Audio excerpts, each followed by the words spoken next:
Buenos días. Antes de comenzar con la descripción del tallo troncoencefálico, vamos a hacer un repasito del desarrollo embrionario del sistema nervioso. Acuérdense de que el tubo neural, la parte anterior del tubo neural se va a dividir en tres vesículas, que son el cerebro anterior o prosencéfalo, que va a dar lugar al telencéfalo y al diencéfalo. Por otro lado, el mesencéfalo, que va a seguir llamándose mesencéfalo, no se va a subdividir. Y por último, el rombencéfalo o cerebro posterior, que va a dar lugar al metencéfalo y al mielencéfalo. El metencéfalo va a dar lugar a la protuberancia anular o puente Barolio y el cerebelo, y el mielencéfalo va a dar lugar al bulbo raquídeo. La protuberancia anular, el bulbo raquídeo y el mesencéfalo, o sea, esas tres estructuras, el mesencéfalo, la protuberancia anular o puente de Barolio y el bulbo raquídeo, forman lo que se conoce como tallo o tronco encefálico.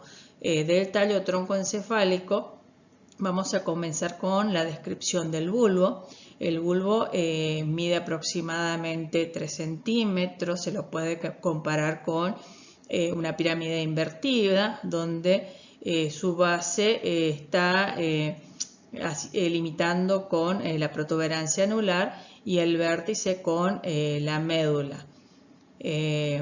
Vamos a ver las formaciones que tiene el bulbo raquídeo, pero cuando veamos la función hablaremos en general de la función de todo el tallo troncoencefálico. Bueno, vamos a comenzar con la descripción del bulbo raquídeo. El bulbo raquídeo, o sea, no hay un límite bien definido donde pasa de ser médula a bulbo raquídeo, pero más o menos se toma como referencia la altura de la primera vértebra cervical, que es el atlas, en donde se producen las decusaciones piramidales. O sea, estos son las pirámides vulvares que tienen eferencias motoras, y que en la parte inferior del bulbo esas eferencias motoras pasan al lado opuesto, y eso se conoce como decusaciones piramidales. Este es el surco medio anterior, que termina en lo que es el foramen ciego. El límite superior del bulbo raquídeo, acuérdense que el bulbo raquídeo se lo considera como una pirámide invertida, cuya base finaliza o sea, se apoya en la protuberancia anular, y el límite es el surco bulbo protuberancial, o también conocido como bulbo pontino. En este surco, a ambos lados del foramen ciego, tenemos el origen aparente del nervio ocular externo, o también conocido como abducen. Hablo del origen aparente porque es el lugar donde se lo ve salir, pero en realidad el origen real es en la protuberancia anular, o sea, el núcleo de sustancia gris ubicados en la protuberancia anular. También tenemos otras formaciones, como por ejemplo esto que se conoce como oliva vulvar. En la parte anterior de la oliva vulvar tenemos un surco que se conoce como surco preolivar, y por detrás el surco retroolivar. En el surco preolivar tenemos el origen aparente del nervio hipogloso, que es un nervio motor, principalmente lleva eferencias motoras a la lengua, permitiendo todos los movimientos de la lengua durante la deglución y el habla. En el surco retroolivar tenemos el origen aparente de los nervios glosofaringeos, que son nervios mixtos. Cuando hablo de nervios mixtos, hablo de nervios que tienen aferencias sensitivas y eferencias motoras. Lo mismo pasa con el nervio vago, un poquitito por debajo el origen aparente de los nervios glosofaringeos, que es el noveno par craneal, tenemos el décimo par craneal, que es el nervio vago, que también es un nervio mixto, y un poco por debajo tenemos el nervio accesorio, que es el onceavo par craneal y que es de tipo motor, o sea, tiene diferencias motoras. Bueno, seguimos con el surco bulbo protuberancial, o sea, más o menos a la altura, o sea, acá tenemos la oliva vulvar y por encima en el surco bulbo protuberancial también hay una fosita que se conoce como supraolivar, en donde tenemos el origen aparente del nervio facial, que es un nervio mixto, y que el origen real se encuentra en núcleos de sustancia gris ubicado en la protuberancia. Y por último tenemos también en el surco bulbo protuberancial el origen aparente del nervio auditivo, o también conocido como vestíbulo coclear, que es el octavo par craneal y que es de tipo sensitivo. Bueno, en la parte posterior del bulbo podemos observar el surco medio posterior y a ambos lados tenemos los tubérculos grácil y los tubérculos cuneiformes. En la médula espinal tenemos el conducto del epéndimo, que es en la parte del bulbo, se ensancha y se abre formando el cuarto ventrículo. O sea, el cuarto ventrículo,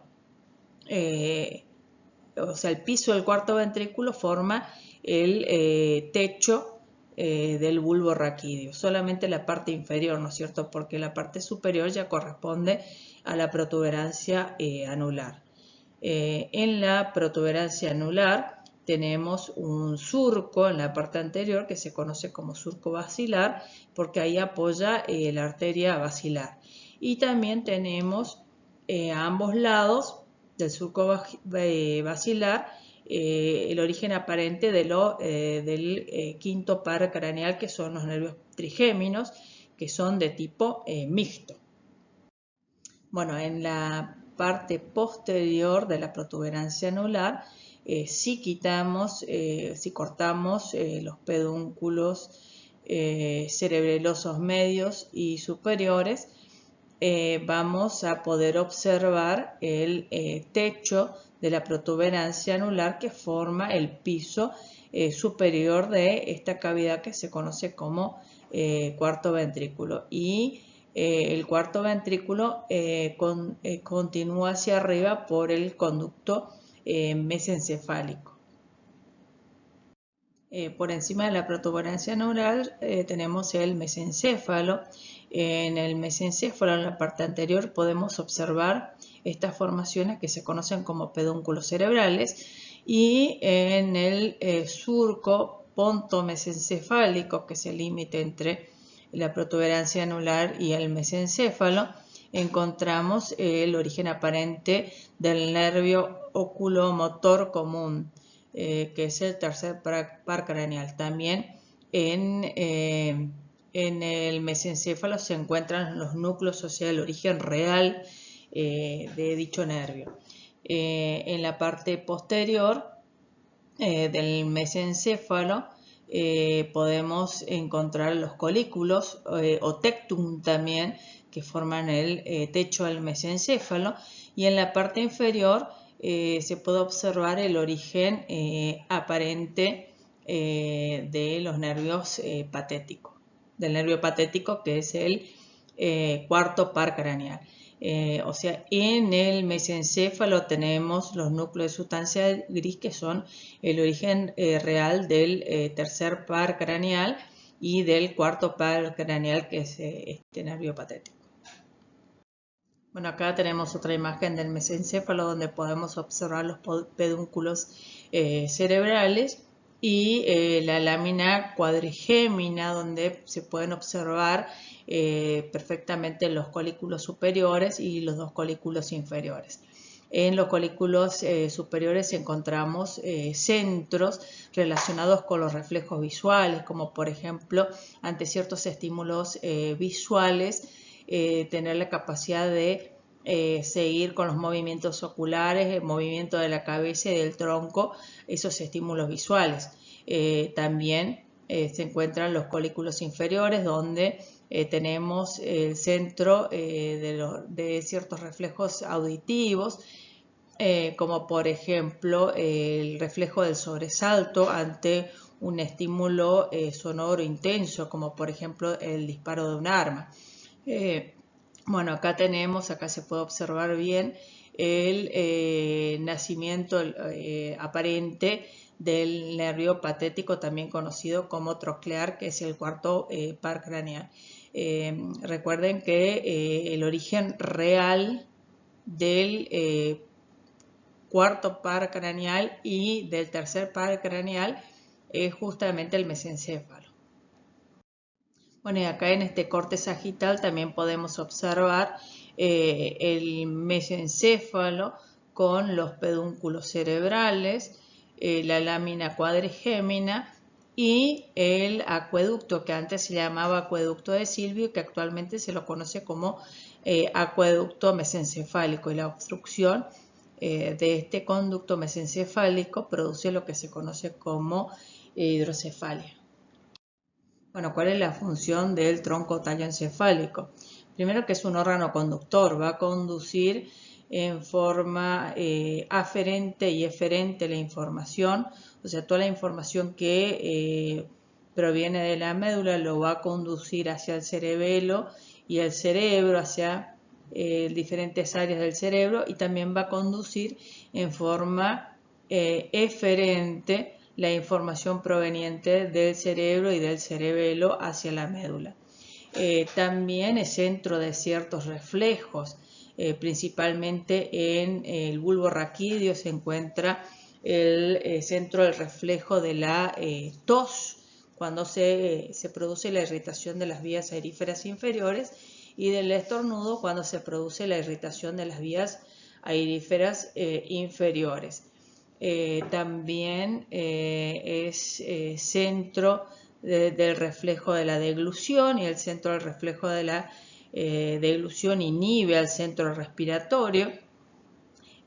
También es el centro de ciertos reflejos como el bostezo, el hipo, pero también en el bulbo raquídeo se encuentra el núcleo respiratorio dorsal o centro respiratorio dorsal, que es el que controla la inspiración y la expiración normal y corta lo que es la rampa inspiratoria, y el núcleo respiratorio ventral, pero también en la protuberancia anular encontramos otros dos núcleos que controlan la respiración, que controlan la frecuencia y la profundidad de cada inspiración, y que es el centro apnéutico y el centro neumotáctico.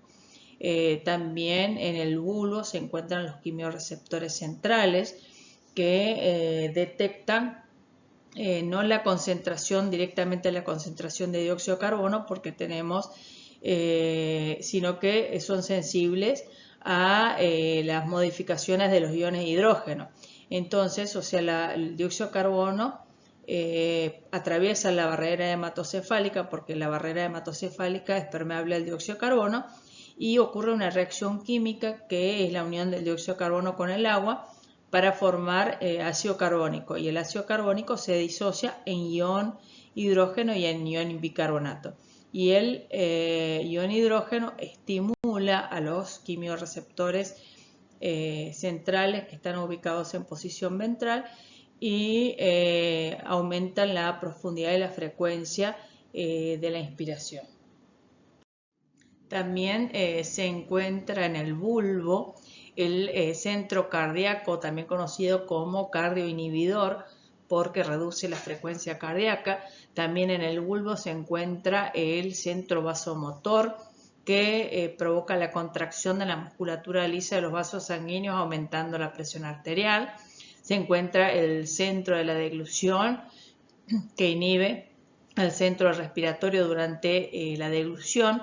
Se encuentra el centro del vómito también cuando se produce la irritación, ya sea del estómago o del esófago, y provoca la expulsión del contenido. Se encuentra el centro de la salivación, que justamente al ser estimulado ciertas regiones de la boca, como por ejemplo la lengua, estimulan a las glándulas salivales para que liberen la saliva. Se encuentra el centro de la sudoración también,